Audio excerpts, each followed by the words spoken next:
wabarakatuh.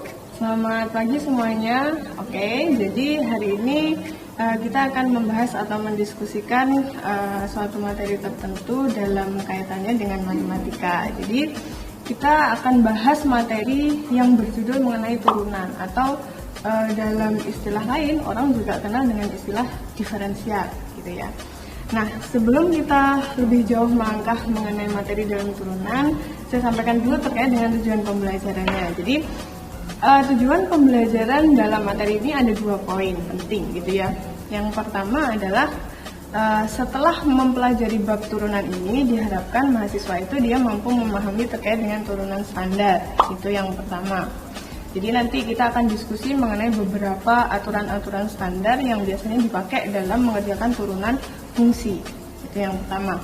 Kemudian yang kedua, diharapkan mahasiswa itu mampu untuk menentukan turunan fungsi dari suatu fungsi linear X. Jadi nanti kita juga akan diskusi mengenai bagaimana sih menentukan turunan dari suatu fungsi. Selain dari aturan standar, gitu ya, kita nanti akan bahas tentang teknik-teknik dalam turunan. Nah, jadi 2 itu adalah yang menjadi tujuan pembelajaran kali ini dalam bab turunan atau diferensial. Nah, berikutnya kita ulas dulu sedikit mengenai pengantar dari turunan. Jadi, kalau kita berbicara mengenai turunan atau diferensial, sebenarnya sama halnya dengan kita berbicara mengenai perubahan dari suatu fungsi, dikarenakan adanya perubahan dari variabel bebasnya. Jadi misalkan begini, kalau misalkan Anda pernah kenal gitu ya suatu fungsi, andaikan notasi dari fungsi itu misalkan dikasih fungsi y sama dengan fx gitu ya. Berarti di situ ada 2 variabel yang kita bicarakan. Yang pertama itu variabel terikat. Variabel terikatnya dalam hal ini yaitu si y.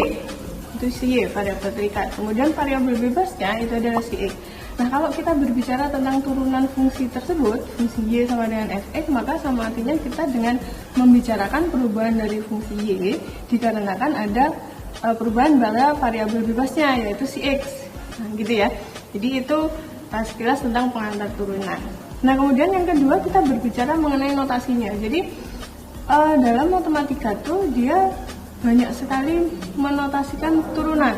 Jadi turunan fungsi itu dinotasikan dengan berbagai macam. Nah, kalau kita kembalikan fungsinya itu y sama dengan fx, maka biasanya turunan dari fungsi itu dinotasikan dengan y aksen yang ada tanda petik di atas, atau mungkin juga dinotasikan dengan dy dx gitu ya, dy dx, atau juga ada yang menotasikan dengan y aksen.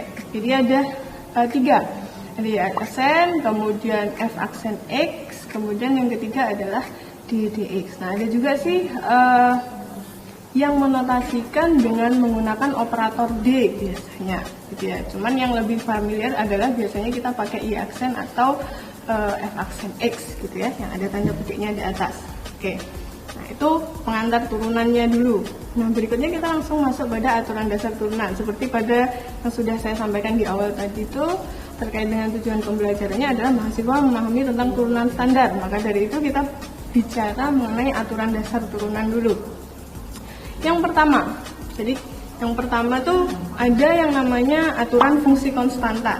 Aturan fungsi konstanta. Jadi kalau misalkan Anda dikasih suatu fungsi y sama dengan fx, kalau konstanta, fungsinya konstanta, mesti y sama dengan fx sama dengan k.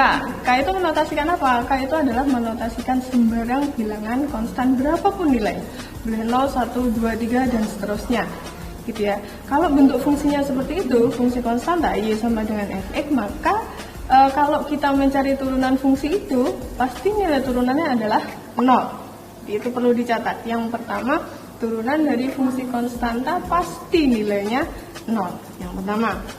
Kemudian yang kedua, namanya adalah aturan fungsi identitas. Jadi aturan fungsi identitas itu misalnya bentuknya begini. Fungsi fx sama dengan x. Kan kita tadi bicara y sama dengan fx, berarti variabel terikatnya y, bebasnya x. Kalau ada fx sama dengan x, maka itu namanya fungsi identitas. Nah, kalau misalkan variabel bebasnya tidak x, misalkan yang lain a gitu ya, berarti fa sama dengan a. Nah, itu juga namanya fungsi identitas. Itu fungsi identitas. Kalau kita dikasih bentuk fungsi yang semacam itu, maka aturan turunannya adalah setiap fungsi identitas turunannya pasti bernilai 1. Pasti bernilai 1. Jadi kita sudah keep 2 aturan dasar turunan. Yang pertama, kalau misalkan fungsinya fungsi konstanta, pasti turunannya 0. Yang kedua, kalau misalkan turunan fungsinya adalah fungsi identitas, pasti turunannya bernilai 1. Itu 2 aturan dasar turunan. Yang ketiga, ada lagi aturan pangkat. Aturan pangkat itu misalkan hampir mirip dengan ini ya, polinomial. Misalkan gitu, kita punya fx sama dengan x pangkat n. N-nya itu berpangkat berapapun, n boleh bilangan berapapun. X pangkat n, x pangkat 2, x pangkat 3, x pangkat 1/3, x pangkat setengah, dan seterusnya. Kalau kita dikasih bentuk fungsi yang semacam itu, bagaimana cara menurunkannya? Maka aturan turunan pangkat itu kita menurunkan nilai pangkatnya, nanti dia sebagai konstanta namanya. Sebagai koefisien variabel, Jadi nanti jadinya f aksen x itu nilainya n dikali x, pangkatnya berubah menjadi n-1. Ini kan ada fx-nya itu bernilai x pangkat 3, berarti turunannya adalah 3 kali x pangkat 2. Itu turunannya. Jadi untuk aturan pangkat yang ketiga itu sifat dasar turunan. Kemudian yang keempat, ada yang namanya aturan kelipatan konstanta. Jadi kalau kelipatan konstanta itu fungsi dikalikan konstanta. Misalkan k dikali fx. Kalau k-nya itu nilainya berapapun bilangannya. K dikalikan dengan fx. Fx-nya apa? Fx-nya ya sembarang fungsi. K dikali fx. Misalkan fx-nya itu fungsi identitas. Berarti k dikalikan dengan x. Maka kalau kita diminta untuk mencari turunannya, kita ya tinggal menurunkan bentuk fungsinya saja yang mengandung variabel bebas. Jadi kita mengabaikan si koefisien variabelnya, gitu ya, konstantanya yang jadi pengali itu kita abaikan. Nanti kita tinggal kalikan dengan turunan berikutnya. Nah, misalkan kalau kita punya k dikali fx itu, fx-nya andaikan fungsinya fungsi pangkat, x pangkat 3. K-nya bernilai 2 kali x pangkat 3. Nah, kalau begitu fungsinya, maka turunannya adalah nilainya 2 dikali 3 dikali x pangkat 3 negatif 1. Berarti hasilnya adalah 6x pangkat 2. Itu. Jadi kita sudah keep 4 aturan dasar fungsi konstanta, kemudian fungsi identitas, kemudian aturan pangkat, kemudian adalah aturan kelipatan konstanta. Nah, berikutnya kalau pada aturan dasar fungsi kita sudah melibatkan 2 buah fungsi yang berbeda. Jadi kita bicara tentang aturan jumlah dan aturan selisih. Kalau jumlah sama selisih pasti kita kan melibatkan 2 fungsi dong ya. Jadi andaikan kita misalkan dulu, kita perjelas. Kita misalkan fungsi yang pertama ini notasinya fx. Fungsi yang pertama notasinya fx. Fungsi yang kedua kita notasikan dengan gx. Kalau jumlah berarti kan fx ditambah gx. Kalau selisih berarti fx dikurangkan gx. Andaikan begitu ya. Jadi bagaimana cara kita menurunkan kalau fungsi itu dia pakai penjumlahan atau pengurangan antara 2 buah fungsi. Jadi kalau penjumlahan kita cukup turunkan satu persatu fungsinya, fx diturunkan sendiri, gx diturunkan sendiri. Hasil akhirnya baru kita jumlahkan. Nah itu. Sama juga dengan pada aturan selisih. Jadi fx dikurangkan dengan gx. Bagaimana cara menurunkannya? Turunkan aja satu persatu. Fx-nya diturunkan, gx-nya diturunkan, kemudian hasilnya diselisihkan atau dikurangkan.